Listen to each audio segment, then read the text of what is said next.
So welcome today to, it's the third Wednesday with Jessica today because I have our special guest, Miss Yara Schroeder, who is going to help us out in understanding what kindergarten readiness actually looks like, not just what we suspect it might be. So welcome. I'm Jessica White. I'm the director here at First United Methodist in Plano weekday program.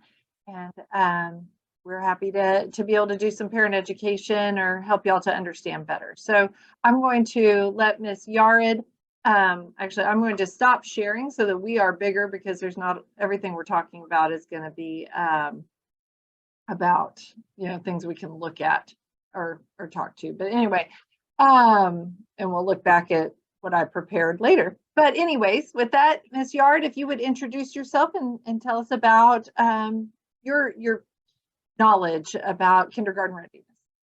Sure. So, like you said, my name is Yara Schroeder, and I graduated from Texas Women's University with my bachelor's in early childhood through fourth grade, and also bilingual education up to fourth grade. And I am a product of DISD. I went to all DISD schools. I did my student teaching in Dallas, and then I also spent some time volunteering in classrooms in Denton because that's where I was, going to school. And so as soon as I graduated, I accepted a job with Lake Highlands Elementary in Richardson ISD. And so I was there for about 7 years. I did bilingual kindergarten. And then after that, I switched over to Plano ISD and I worked at Foreman Elementary for 3 years. So yeah, and then I had my son, my 2-year-old, back in 2020. And so at that point, I decided to stay at home with him. And so I've been home ever since, and I really do miss the classroom. I miss the kids. It's teaching is such an important, job to me. And I was so glad to have been able to have done it for 10 years. And I truly do miss it. So wonderful. Well, thank you. We were so excited when y'all came back after your oldest being Yes. here, and then now with your youngest. So that's been a blessing for us. And I just really appreciate your willingness to come on and help me out to understand, but also to help our parents kind of get that picture. Thank you for your time today. Yeah, thank you for having me. Yeah, so while we were, when Yara and I were talking a while back, and I asked her if she might do this for us, I'd love to have a panel of people, but that's kind of hard to get done when everybody could be here. So with that, really, we just wanted to talk about what this looks like what does the kindergarten classroom look like? What are the skills that a child needs coming out of this, and maybe what things would be secondary or third, that would be helpful as well. So the first thing, as she and I talked about, our here at the weekday program, our initial goals have to do with social emotional development. So tell me, Yared, about how you see that within the kindergarten classroom. What makes a successful kindergartner? So social emotional development is really just the social and self-awareness of, others' feelings and being able to express empathy for others, identifying what your likes and your dislikes are, learning not to be influenced by other people's opinions or, also by negative behavior, being able to speak up and ask questions, describe what you can learn from your mistakes, using appropriate ways to ask for help and to be able to communicate, identifying those, identifying and be able to use strategies to calm yourself down whenever you're having a tough time with something. At least when I was in Plano, I haven't been in the classroom for 2 years now, but when I was there, we had social emotional curriculum. It was called Settle Your Glitter, and it was provided by the Momentous Institute. And we would implement it 15 minutes a day at the beginning. And so it was basically just doing lessons on kindness, lessons on compassion, gratitude. We even talked about the brain. And it showed us different breathing techniques and how personal space is important as well. And so that was always part of my favorite part of the day, because you really got to know your kids during at the beginning of the day, of those 15 minutes. I'm not sure if I know that they still have that curriculum. I don't know if they're still doing it at the beginning of the day. But it was great when I was there and we had it. And so it's so important. I think that we take kind of those little things for granted. I think that, nowadays, when you think about kindergarten readiness, a lot of parents immediately just go to like, okay, what academically, what does my kid need to be able to do? But these are all strategies that kids need to know, need to be familiar with when coming to kindergarten. So that jives a lot with what we do here with conscious discipline and spending the time that we do on that social emotional development to understand what feelings mean, what those words are, being able to express those words, being able to self-calm, and not just that everything is punitive. And you did this and now you got to go sit out, or there's a punishment for that. We highly discourage that with our teachers, not that it doesn't happen sometimes, but with the idea that the goal is to help them learn from their mistakes, learn how that affects others, and then be able to make better choices later on. Right. So so like when I think of kindergarten readiness, I think when mine were young, the first thing I thought of was reading. Well, my child probably needs to be reading, right? They need to know all of their letters and all their letter sounds and be able to put together cat and hat and all of those words. Where do you see that in the scope of kindergarten readiness when you look at an entire group that's going to come together of, say, 22 kids, 17 to 22 usually, in that kindergarten classroom? Well, I think so. I think that really, before we get into the academics of kindergarten, it's really important for the parents to understand that transitioning from what is like a daycare setting or a preschool setting to kindergarten, it's a really big deal. It's a really big step. The first 2 weeks of kindergarten are really about just getting to know the kids, getting to know their teacher, getting to know the school environment. Because it's, for a 5-year-old, in elementary school, it can be a big, scary place, at the beginning, because they don't know it. They're not familiar with it. Getting to know, the other kids in their classroom, talking about what the school rules are, talking about what the classroom rules are, and adjusting to their new schedule.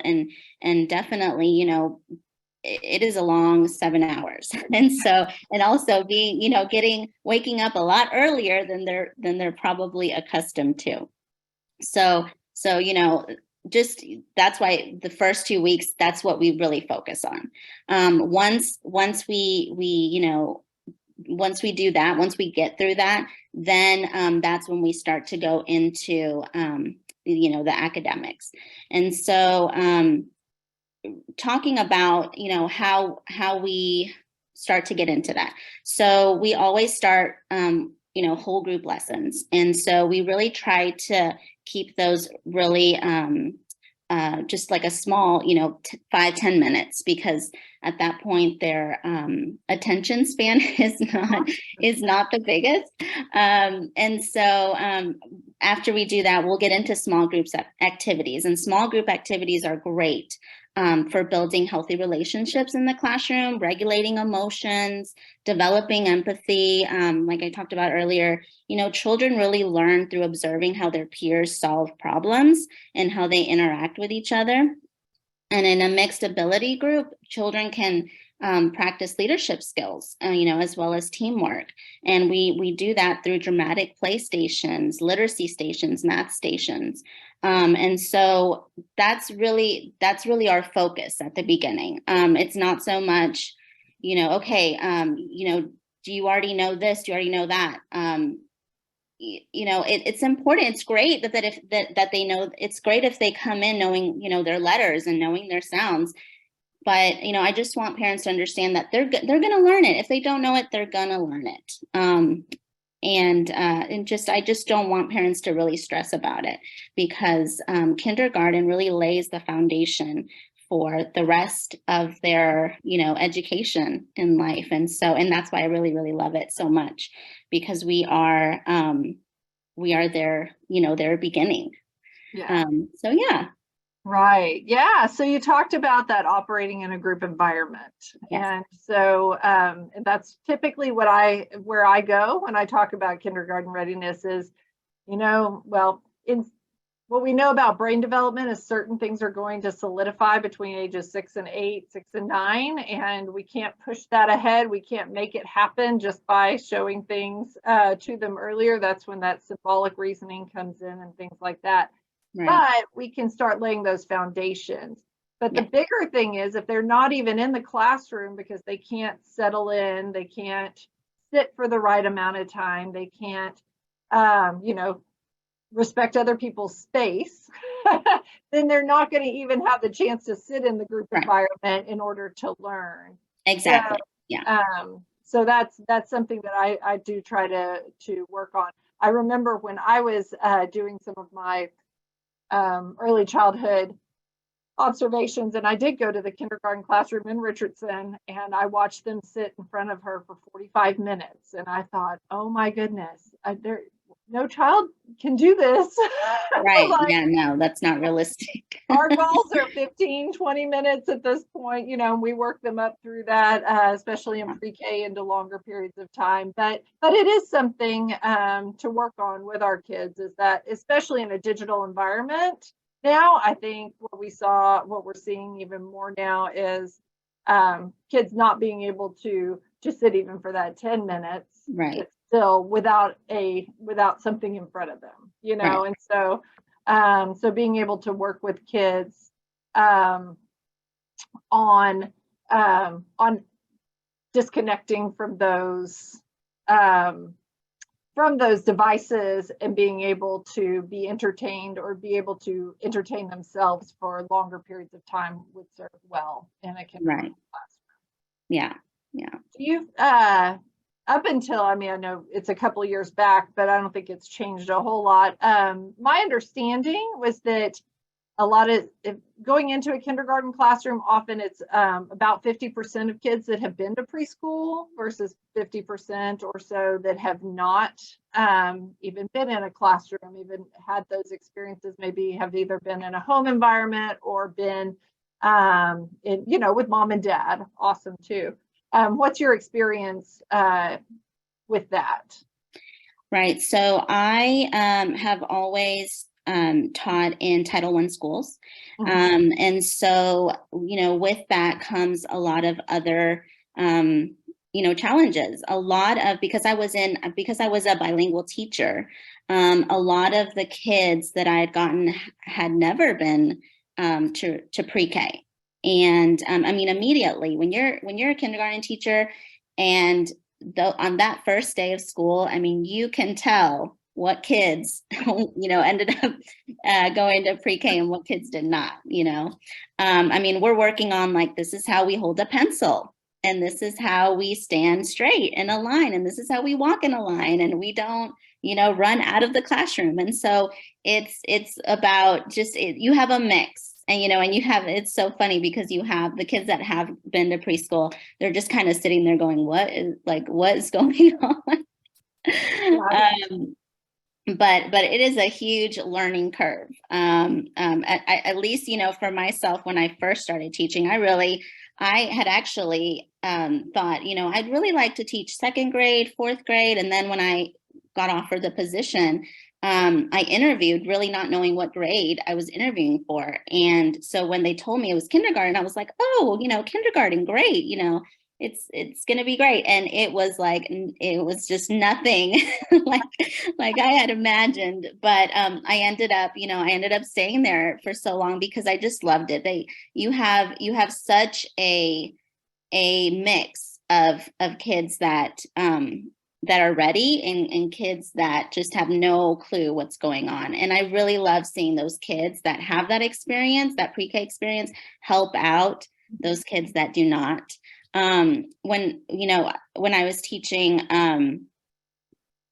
yes, it was really, I think for me, it was a bigger percentage of kids that had never been to school.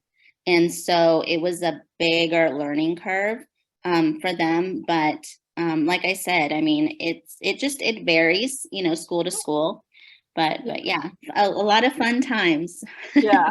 So that's one of the cautions that I have for parents often who are pushing for academics over the social and emotional development is, that may work well in a private school that, they're going to be challenged early on.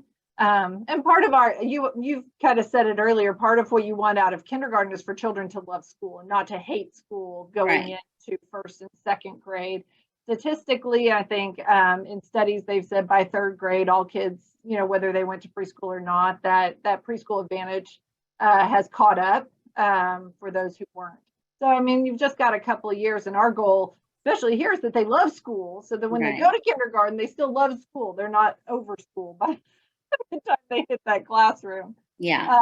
But we also don't want them to sit there bored either, because they are waiting on the other 50% or whatever that is, depending on the school and district, to say catch up, behaviorally catch up, and the teachers do only have so much time to keep pushing those top ones ahead in those first few weeks or months. And so that's why I think it's great. And we'll talk about things that we can do to prepare for that, but at the same time, not make that the focus. Right. So one of the things, and I'm going to share my screen, Yared has gotten us a schedule, or a typical schedule. We wouldn't say, it's not going to be this way for everybody, but it's a typical schedule for what a kindergarten classroom might look like. So can you walk us through that, Ms. Yared? Yes. So from the time they come in, typically once the students come in, they would have an activity at their tables that they would do to be able to, get that independent work going.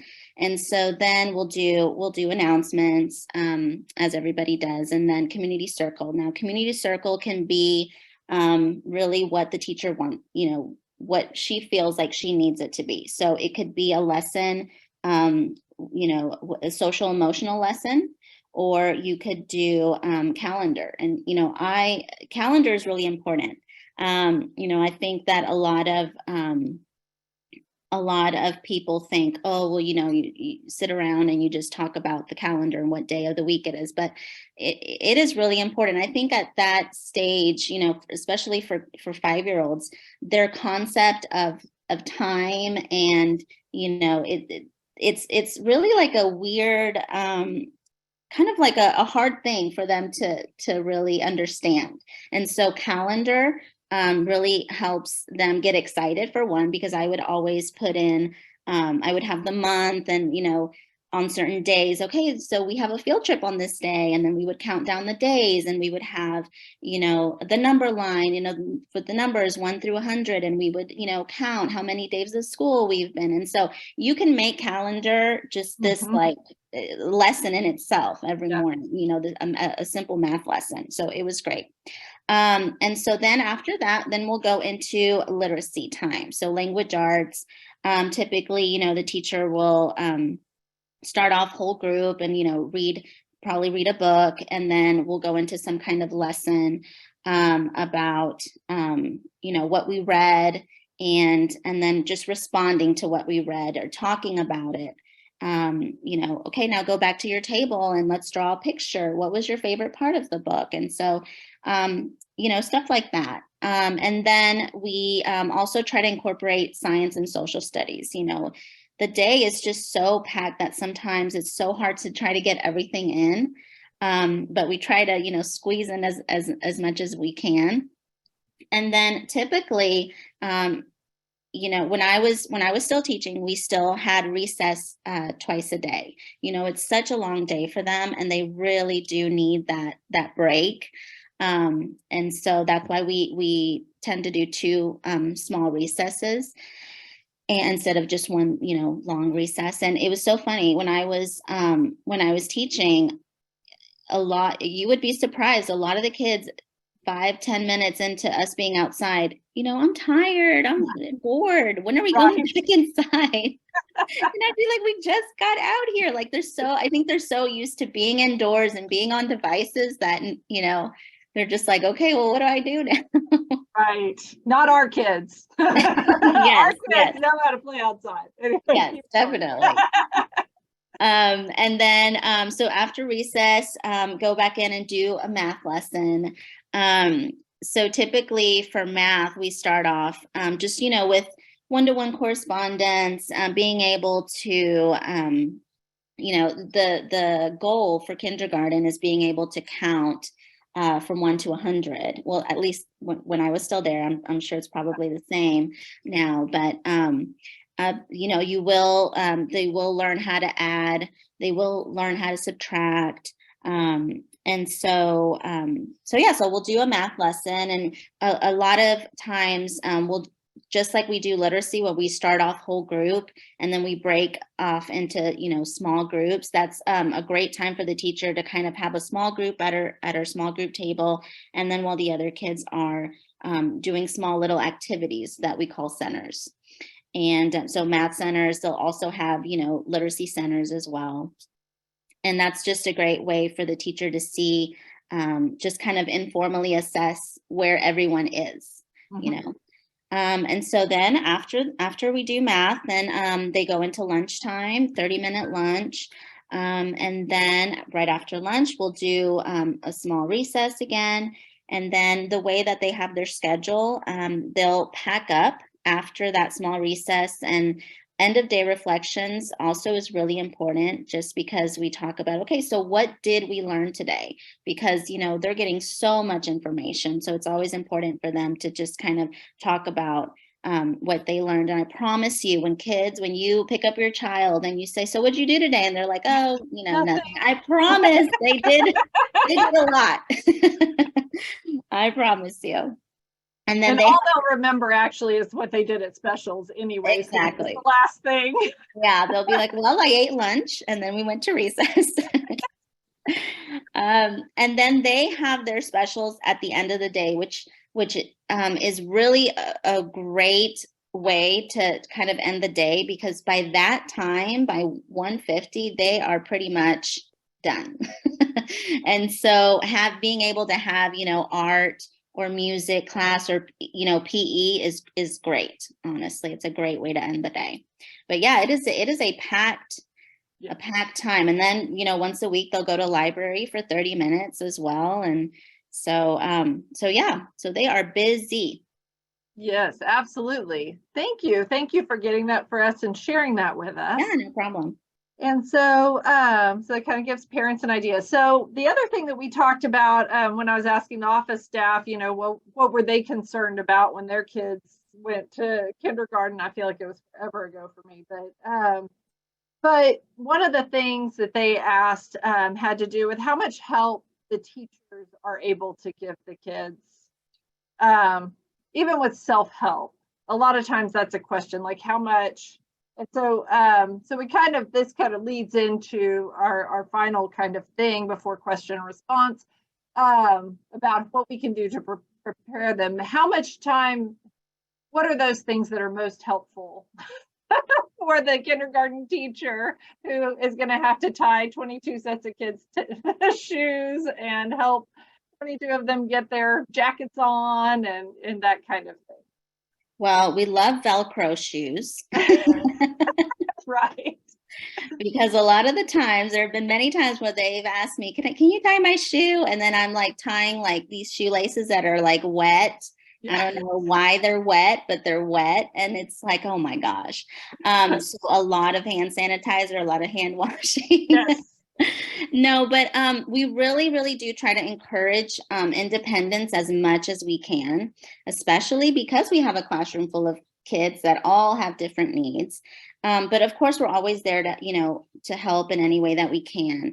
We want to try to create an environment where they can be self-sufficient, and by, providing many opportunities for that to happen. It's important that we encourage students to have the confidence to believe that they can figure things out for themselves, especially in kindergarten. Giving, a lot of positive feedback, allowing choice when possible, because the more that you can allow students choice in their learning methods, I think that the more that they gain the confidence to choose their best mode of learning. And then just establishing that growth mindset of, maybe that I can't do something right now, but I can't do it yet. And eventually I will, learn how to do it. But, things that that kindergarten teachers would just love for kids to be able to do, just simple things like being able to follow directions. And that's something simple that you can do at home. Like, first, I need you to, pick up your toys. And then after you pick up your toys, you're going to go and you're going to, I don't know, go, Simple directions. Yeah, simple, being able to follow just simple directions. Being able to dress themselves, especially when they go to the bathroom. With a lot of the times with boys, they would always need help, buttoning up their pants again. And so belts are the enemy, right? Yes. I would kind of put that in my little newsletter. I would just be like, let's try to wear clothing that is easy for them to be able to, manipulate. Right. Athletic pants are great. Yes. Like athletic wear. Yes. Yep. Being able, speaking of the restroom, being able to, wipe themselves. We as teachers cannot do that. And so, I know that from my own experience, my son really struggled with that for a long time, and he would wait to use the restroom until he came home. And so we practiced at home and just kind of did all these things. And then finally he was confident enough to be able to do it at school. And so, just don't get discouraged by, things that they really struggle with at the beginning. Because they will come around to it. Being able to open their own containers during lunchtime. I sent this container with Aaron to school, and he had the hardest time opening it up, and he would raise his hand. Now, mind you, it is a full cafeteria with only two people helping. And so he would sit there and just have his hand raised forever. And they would finally see him. So we had to switch it out. So, practicing at home really, really helps beforehand. And actually, using a computer.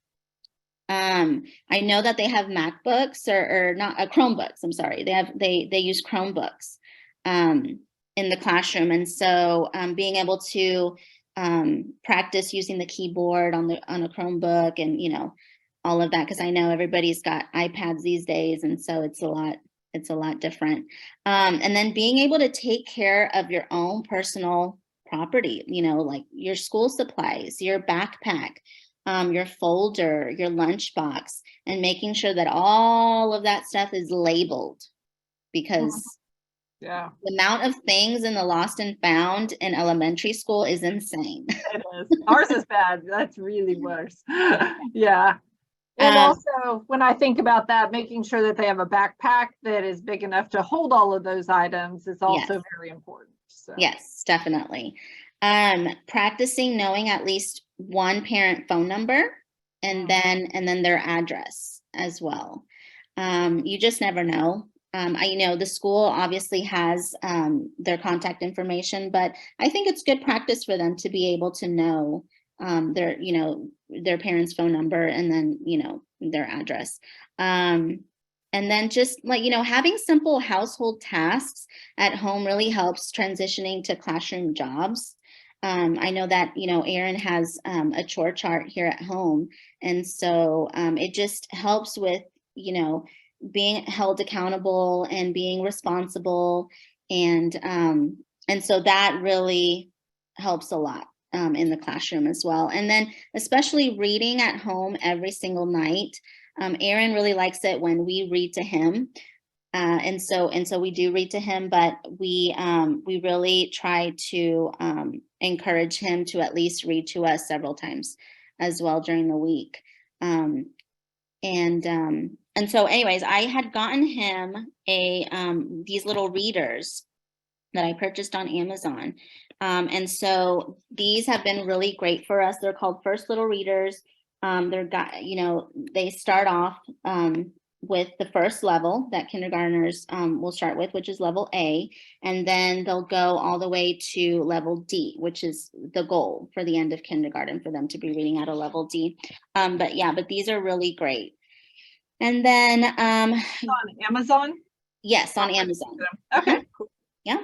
And then let's see, getting into a habit of putting away their own things at home, cleaning up their own toys, speaking up clearly and carefully, going to bed early, and eating a nutritious breakfast before coming to school. Skittles and Twizzlers are not the... No. We've had that here, so. And then I would say just the final thing, just trying to be as active as they can, not sitting around too much. I mean, we have brain breaks.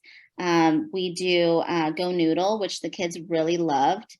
And so, and Erin still comes home and talks about, all the little videos and stuff that they do on Go Noodle, and he loves it. And so it's a great way to break up the day, because it is such a long day for them. Great. So she hit so many of the things that we have listed here under self-help skills.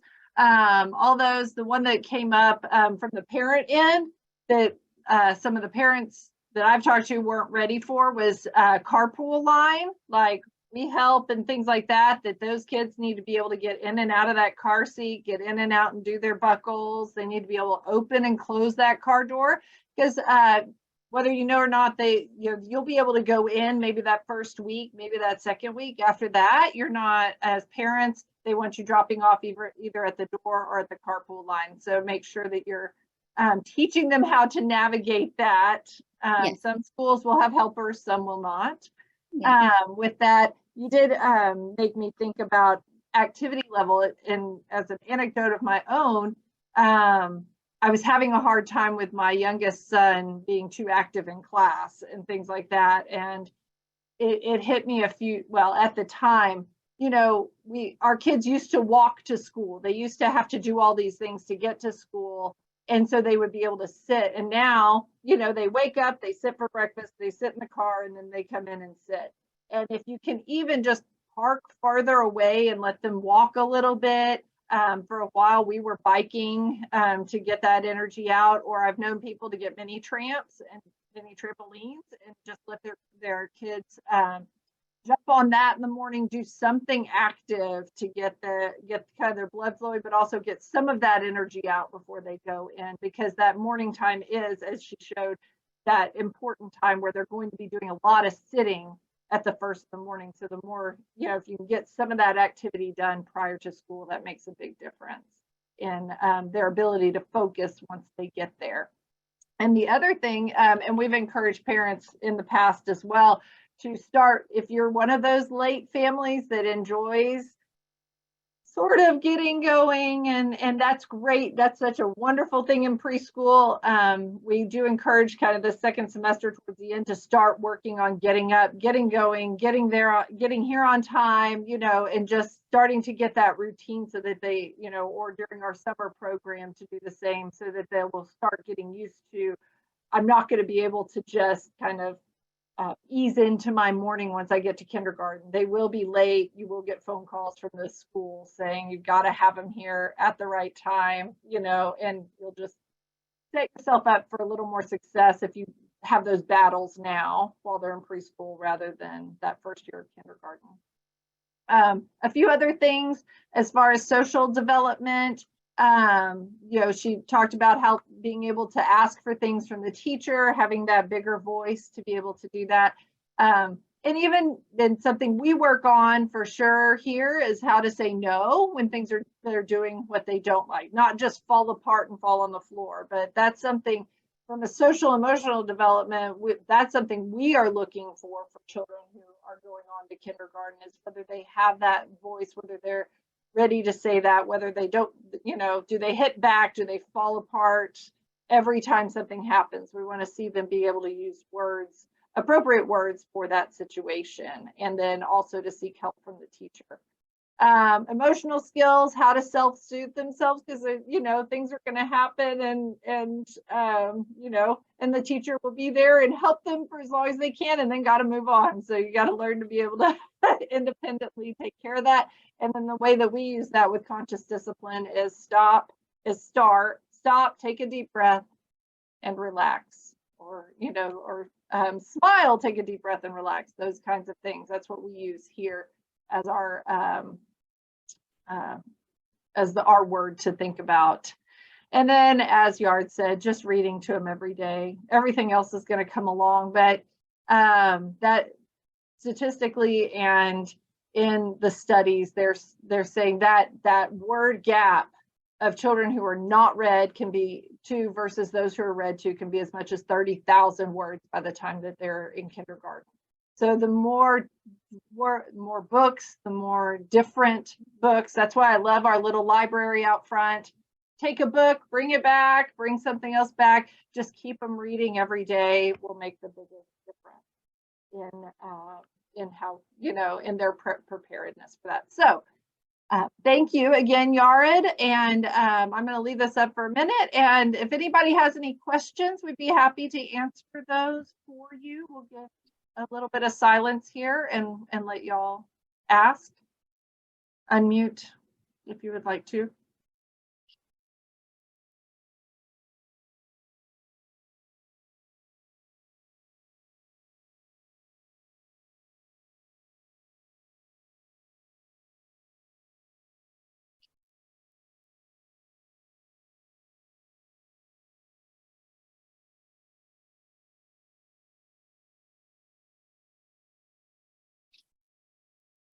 Well, I will say going once, going twice. And if you have any other questions, I'll stay on, of course, after as everybody leaves. If you have a specific question for me or for Yared, I want to thank you so much for joining us today, Yared, and helping with me to, you know, to understand as well as others. And we're just so happy to have y'all at the school, and we're happy everyone else is here. So if y'all have questions, you can always access me. I have an open door policy for my families. So y'all have a great day, and I'll be on for any specific questions as we end.